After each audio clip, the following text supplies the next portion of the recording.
Коллеги, очень рады приветствовать всех в Москве, на ВДНХ. Кто не из Москвы, кто приехал к нам, прилетел?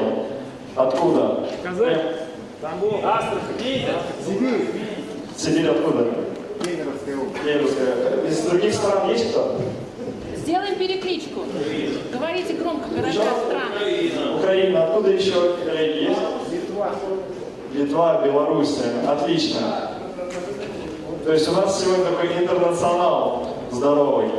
Кто давно следит за проектом Дмитрия Александровича Дуйнова? Ну, больше года. То есть вот кто в группе? Отлично, как здорово. Так, а кто новички? Кто вот, кого за руку сегодня взяли, привели и сказали, поехали на ВДНХ сегодня? Да, кто же есть такие, чтобы вы просто понимали, как строить презентацию более-менее, с чего рассказывать. Коллеги, ну сегодня у нас дружеская встреча, это первая презентация, как мы назвали, первая установочная конференция, чтобы там в заголовках писать, конференция нам интереснее презентации. Презентация в PowerPoint где-нибудь, да, там, на слайдах, а у нас первая установочная конференция. Людей много, планировали где-то 100 собрать, но потом выбрали, благодаря Александру, большой зал, и, видите, места всем хватает, и еще можно было кого-то с собой взять. Значит, по программе, сейчас 12 часов, у нас будет одна секция, 3-часовая, у кого желание попить, что-то куда-то выйти, пожалуйста, встаем, не стесняемся, там, выходим и так далее, водичка на выходе. 3 часа выступим. Мы организаторы текущего этапа развития данного проекта. Сначала выступлю я, потом Павел Филиппов, которого вы знали уже на вебинарах. Выступит Александр. Похлопаем всем попозже. Выступит Александр, такой человек, который помог нам в организации этого мероприятия, который наш давний партнер хороший. Соответственно, от команды разработчиков выступит сегодня Евгений Дуйнов.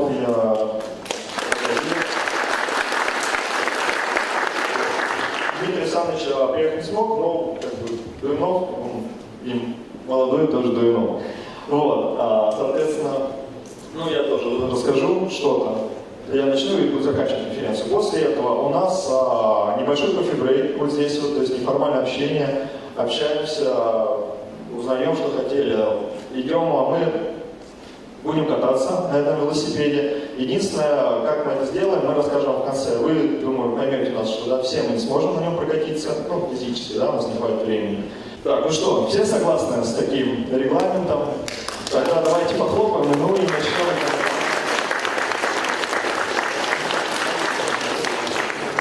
Так, коллеги, надо научиться пользоваться этим. Это я.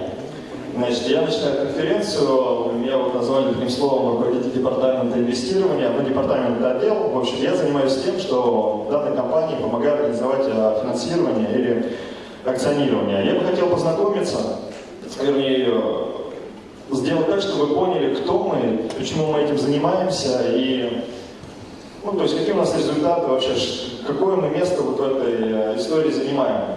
Могу там лично про себя сказать. Я из города Тулы, зовут меня Семенов Сергей, мне 27 лет. По образованию я математик-программист, но так вышло, что я им стал. Я 3 года поступал в Академию ФСО в Орле, кто знает такую. Вот, 3 раза не поступил, но параллельно поступил на программиста, и успешно стал. Правда, программистом я не стал, но некие вот зачатки того, чему меня научили в автоматизации процессов каких-то, они вот оттуда имеют свой корень. Я об этом сейчас чуть дальше расскажу. Зачем, что сподвигло нас развиваться вот в эту сферу и какие мотивы нами движут, какие намерения? Где-то после школы, знаете, мы первый раз задаемся себе вопросом, чем нам заниматься и куда двигаться. То есть, если как бы в школу нас послали еще в возрасте неосознанно, мы нам сказали, в школу по-любому всем идти. То есть, иди учись. А вот после школы на первый раз задают достаточно серьезный вопрос, а вот куда дальше? Институты, техникумы, на работу, в армию, да, куда угодно.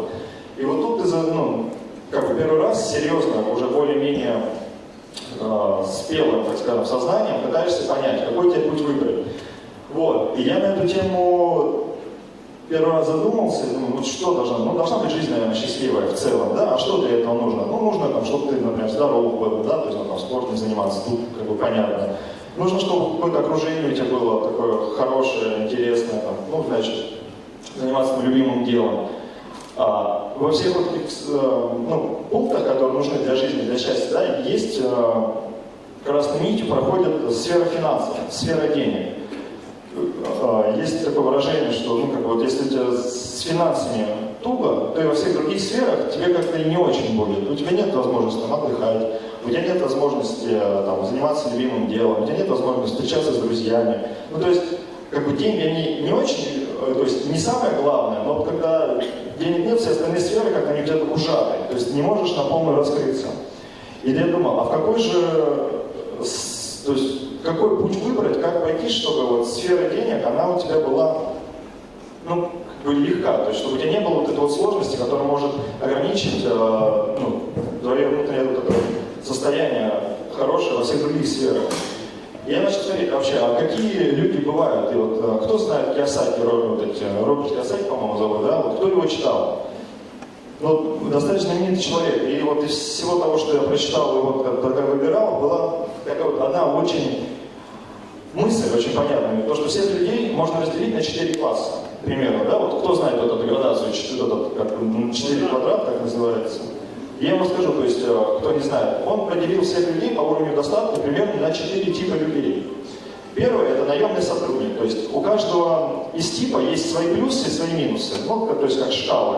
Наемный сотрудник – это один из типов людей. Вот кто здесь из сидящих, здесь наемный сотрудник? Был, то есть у наемного сотрудника какие категории? То есть это человек, который регулярно делает действия, на котором ответственность не столь велика, как над собственником, да, предприятия, в котором он работает, который получает, у которого где-то 8 часов свободного времени уходит на работу, соответственно, не так много свободного времени, ну то есть посередине все, да, и не очень много денег. Это первая категория. Вторая категория – это мелкий бизнес. Мелкий бизнес, вот кто мелкий, там, средний предприниматель, маленький, кто занимается своим бизнесом. Сегодня вообще не важно абсолютно. То есть это другая категория. Это те люди, которые работают день и ночь, да, то есть они не 8 часов работают. Это те люди, на которых на плечах ответственность, то есть они бегут каждый день, у них как будто лед под ногами рушится, и то есть огромная ответственность, много работы, но денег есть, да, чуть больше у людей. То есть потенциально малый бизнес, малый предприниматель зарабатывает больше, чем сотрудники наемные, в целом, если смотреть по границе. Есть крупный бизнес. Крупный бизнес – это когда у тебя от 500 человек, когда у тебя огромные предприятия или просто бизнесы, есть здесь у кого-то больше 500 человек сотрудников и так далее. Ну, вот и мы не такие пока. Но мы к этому стремимся, да, мы там еще, не были, наверное, партнеров у нас много, конечно, немножко руководить. Что такое крупный бизнес? Владелец крупного бизнеса не каждый день в рутине, не как наемный сотрудник, не как малый предприниматель, да, он управляет уже стратегически, у него там крупные менеджеры, но на нем огромная ответственность, да, еще больше, чем на предыдущем. Он отвечает уже за судьбы там многих людей, там, семей и так далее. Но у него зато много денег и много свободного времени, то есть просто другие настройки. И вот четвертый мне очень понравился вот из этих вот категорий, инвестор называется. Знаете, я смотрю, у него шкала, значит, очень много свободного времени, очень много свободных денег, ответственность как таковая, есть, но не так уж много. Я думаю, кто же такие инвесторы? И так как я родился в России, я слышал много слов на букву М, там, МММ, МЛМ. И слово инвестиции у меня где-то в голове ассоциировалось с матом. То есть Волан-де-Морт, нельзя произносить. То есть это что-то плохое, что-то такое, что, всем кранты. То есть это афера и так далее. Кстати, слово MLM такая же, да, это какие-то тоже пирамиды и так далее. Думаю, ладно. А тут мне говорят, нет, инвесторы, это вот тот самый классный, который я объективно понимаю, зная все категории, я вот им хотел быть. И дальше в голове рисовался следующий образ. Инвестор – это у которого, прям много денег, и который кому-то дает, и ему выделяют еще больше денег. И я вот думал, как же попасть нам как же попасть в эту категорию инвесторов? Как им стать? Как эволюционировать, я не знаю, телепортироваться, или стать сначала наемным работником, малым предпринимателем, средним предпринимателем. То есть путь-то какой, вот этот 4-й квадрат, он, ну, как кривой, по косой. Вот, и в этот момент я как раз учился на программиста, и такая идея в голову пришла, что вот, сфера автоматизации многих процессов, и вот те процессы, которые нас раньше занимали там много времени, с помощью компьютера стали происходить больше, быстрее. И мне, грубо говоря, в голову такая вот идея пришла. Крупный инвестор, которого я считал инвестором, который может дать $1 000 000 рублей кому-то. Я для примера привел. Вот кто-то берет 1 000 000 и дает. Вот у меня не было 1 000 000, да, я не мог сказать, что я могу проинвестировать какой-то 1 000 000. Я думаю, но у меня же есть 1000 рублей. Вопрос. У моего друга есть 1000. Ну, я знаю еще там с десяток человек, у него есть 1000 рублей. Вопрос. Если вот мы как-то там все договоримся, и в итоге все равно соберем 1 000 000 и кому-то дадим, мы становимся инвесторами в этот момент. То есть для того, кому мы даем эти деньги, ему же все равно взять у одного человека 1 000 000, либо взять у 1000 по 1000. Но там была вообще сложность. Если процесс дать одному человеку 1 000 000, он как бы занимает, ну так вот, раз, положил, и бумаги какие-то писал, минут 5-10 потратил. Вот. Когда так надо сделать 1000 раз, это выходит, занимает пару месяцев. Ну, вроде да, а вроде операционка все уничтожила. Вот. Соответственно, ну, компьютеры, автоматизация. Вот мы сейчас здесь сидим, у нас там, порядка, не знаю, потому что 50-200 человек. Онлайн нас смотрят, я не знаю, Сереж, сколько нас там смотрят онлайн? Ну, скорее всего, может быть, измеримо. Сколько?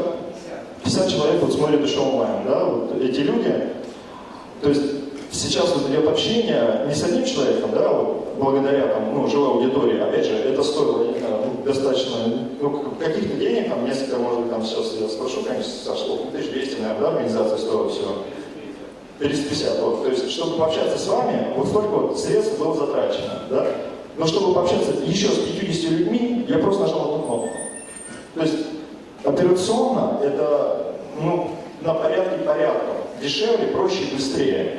Вот. И, соответственно, я подумал, а что если создавать информационные системы, позволяющие доступ к инвестициям, возможность перейти в сферу инвестирования, спустить с людей, зарабатывающих там десятки и владеющих активами в десятки миллионов, на людей, ну, владеющих просто десятками тысяч. То есть обычные люди с обычной зарплатой. Вопрос был, до какой степени вот этот ценник спускать, какие вообще проекты можно брать. И тогда, опять же, в тех же книжках по инвестированию есть главное, первое там, золотое правило. Вот кто знает это правило? Первое золотое правило инвестирования. 10% ладно. Да.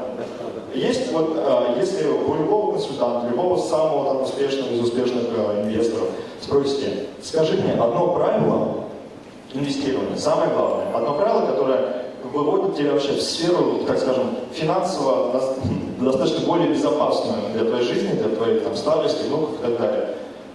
Она звучит так, просто 10% от всех своих доходов просто как минимум не потратить, не спусти туда, просто сохрани, а второе, дай их кому-то, кто их может немножко. Все, делай одно это правило, вероятность того, что ты будешь обеспеченный там, через несколько лет, там, всю свою старость, это там, дальнейшие дети, внуки, возрастает там, в десятки раз. И тут следующий у нас вопрос возник. А сколько у нас средняя зарплата в России? Какие вот? Сзади там кричите, какие? 30, 20, 30, да. Вот средняя зарплата в России 20-30 тысяч. Но это даже не $500, так вот если подумать. И куда же мы можем по этому правилу 2-3 тысячи рублей деть? Да, я вот понял, что никуда нет такого инструмента, его физически нет. То есть тебе нужно несколько лет откладывать, чтобы по этому правилу собрать 100-200 тысяч и положить их, да и опять, куда даже 200 тысяч положишь, там, ну, непонятно, там, от 500, грубо говоря, можно еще о чем-то разговаривать. Вот, ну подумай, что если мы создадим информационную систему, которая там в 2 клика, то есть вот, чем выигрывают многие, вот, чем там Apple от Samsung отличается? Да почти ничем, просто одна кнопка чуть удобнее, и его выбирают. Как и здесь, просто если мы дадим удобный инструмент, эти 2000 саккумулировать и вдать какое-то нужное дело, то мы получим тот же результат, что один крупный инвестор. Просто, ну, будет соразмеримо нашим инвестициям это девать. И мы в итоге этим занялись, мы не знали, это как называется. Знаете, на заводах это раньше была общая касса. Скидываются всех на день рождения, да, там. Ее сначала ему дали, потом ему. У нас так в институте делали, в школе. Вот. А есть, оказывается, слово государственное, крауд-инвестинг называется. Крауд – это толпа, инвестинг – инвестиции. То есть коллективная инвестиция. То есть когда люди объединяются. То есть почему сейчас это случилось? Пришли технологии, всеобщая электроинформатизация, интернет, телефоны, все есть. И пришла следующая такая финансово-социальная технология, краудинвестинг. Мы не знали, что это так называется. И я бы хотел следующим слайдом показать, вот есть мы, как бы, кто мы, да, а есть большие люди, такие там, как Герман Греф, другие там руководители банков. И я бы хотел вам сейчас показать небольшое выступление председателя правления Белорусского банка, одного из крупнейших белорусских банков, Белгазпромбанк. Это мы были на этой конференции в том году. Это была первая международная конференция по крауд-экономике в Минске. И вот что он говорит. Возникла Википедия. Почему нельзя было просто оцифровать энциклопедию и, собственно, значит, пользоваться цифровым аналогом знаний? Энциклопедия – это порождение эксперта. Депутат – это порождение эксперта. Банк – это порождение эксперта. Крауд-экономика – это экономика, которая сближает производителя и потребителя, максимально убирая промежуточные звенья, которые составляют колоссальную стоимость в конечном продукте. Собственно, этому-то и когда мы вот задумались и поняли, что на самом-то деле, сблизив ресурс или людей, обладающих каким-то ресурсом, и тех, кому этот ресурс нужен, и вот я отвечаю тоже в том числе и на первый вопрос, а почему ничего не происходит в банке? Почему 20 экономистов банка выносят суждение о проекте, которым дают денег, и все им доверяют? А почему 2000 людей, профинансировавших эти проекты, обладающих не меньшим знанием, оказывается, с точки зрения, может быть, несут в себе повышенный риск? Нет. На самом-то деле, вот крауд-экономика несет намного меньше рисков по производству продукта. Это уже приближение к экономике предзаказа. То есть, на самом-то деле, в идеале она решит главную проблему, о которой говорил Павел, и которая описана Карлом Марксом, проблему перепроизводства. Когда будет произведено столько, сколько нужно для рынка, проблема перепроизводства уходит. И вот на самом-то деле я думаю, что так как крауд-экономика несет в себе экономическую целесообразность в виде удешевления конечного продукта, и второй компонент решение удовольствия от твоего действия. То есть, кроме экономической выгоды, участники процесса еще получают так называемый фан. Это очень интересно. Быть соучастником твоего будущего, быть соучастником преобразования того района, в котором ты живешь, и определять, сколько будет ресторанов, кафе и моек там. Быть интересно определять, сколько производств и чего будет сделано в твоей стране. И вот мне кажется, именно вот эта идеология, ее экономическая целесообразность и задействование эмоциональной компоненты и дает перспективы в этом проекте. Поэтому я думаю, что мы и опять здесь выиграем. Вот, чтобы вы понимали, коллеги, это говорит председатель правления банка. Банк, который говорит, что скоро банки, как посредники между людьми, у которых есть деньги, то есть они, по сути, аккумулируют деньги и передают в какой-то проект. Ну, так предполагается, что банки должны так работать. Не все так работают, но суть такая. И председатель правления банка говорит, что скоро это, возможно, не понадобится. Потому что раньше доступ к информационному ресурсу, к анализу проекта, к возможности принятия решения по проекту был только у эксперта банка, к которому пришел этот проект. Потому что люди шли к банку, к эксперту, у кого займ взять. Вот, то теперь точно такую же возможность в информационном восприятии есть у любого из вас. Каждый из вас может зайти и получить ту же самую информацию. Теперь к вопросу, вот, который он сказал, про предзаказ.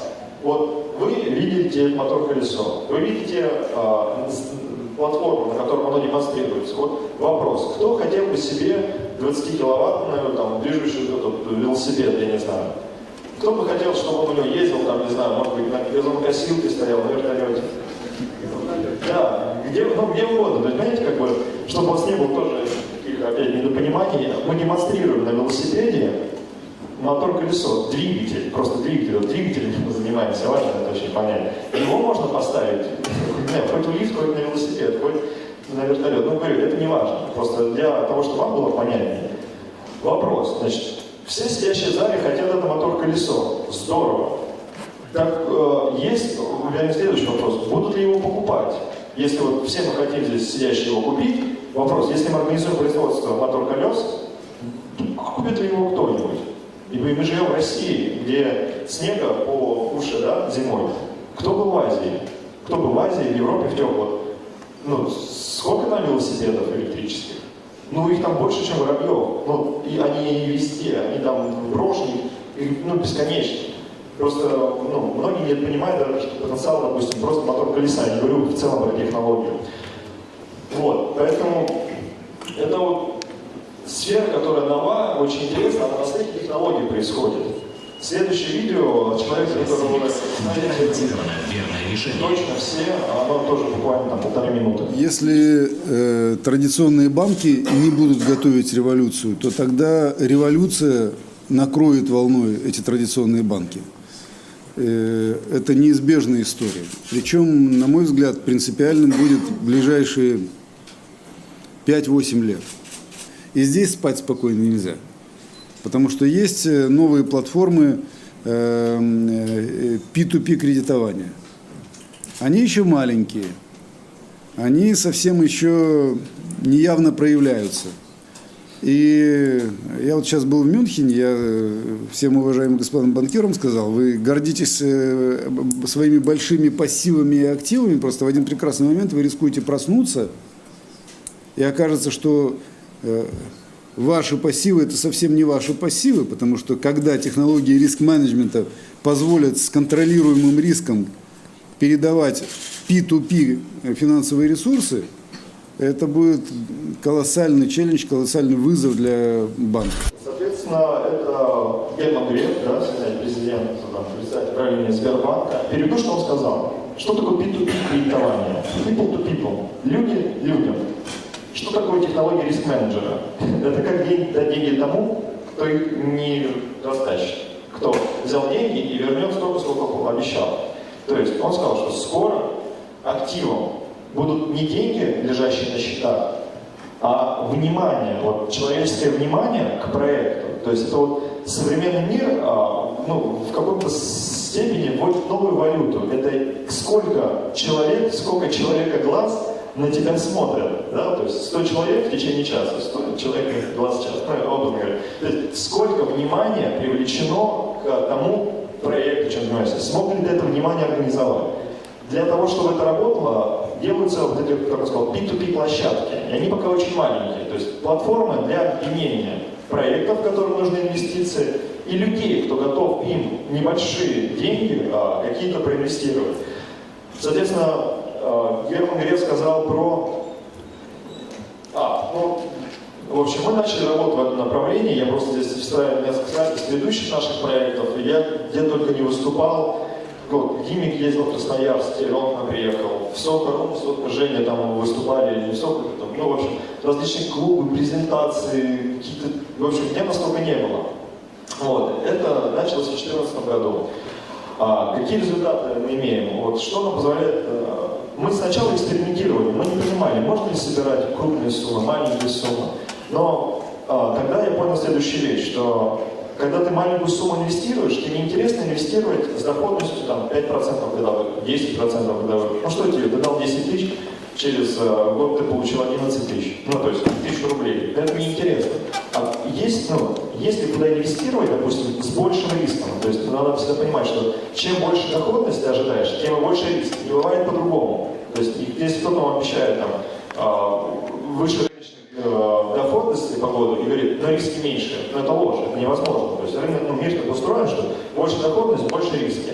Вот, я думаю, а есть ли какая-то комбинация, где пускай будет выше риск, но и доходность в потенциале выше, чтобы вот какие-то прям суммы были большие, что там инвестировать 10 тысяч рублей, я как лотерейный билет купил, и может через 10 лет, через 5 лет этот лотерейный билет там превратится в 100 тысяч. Вот, и я пришел к выводу, что это развитие каких-то технологических бизнесов крупных, основанных на каких-то технологиях, серьезных разработках и так далее. То есть внутрисляобразующие, которые всем нужны. Не жвачка какая-нибудь, не приложение, а вот ну, то, что всем нужно.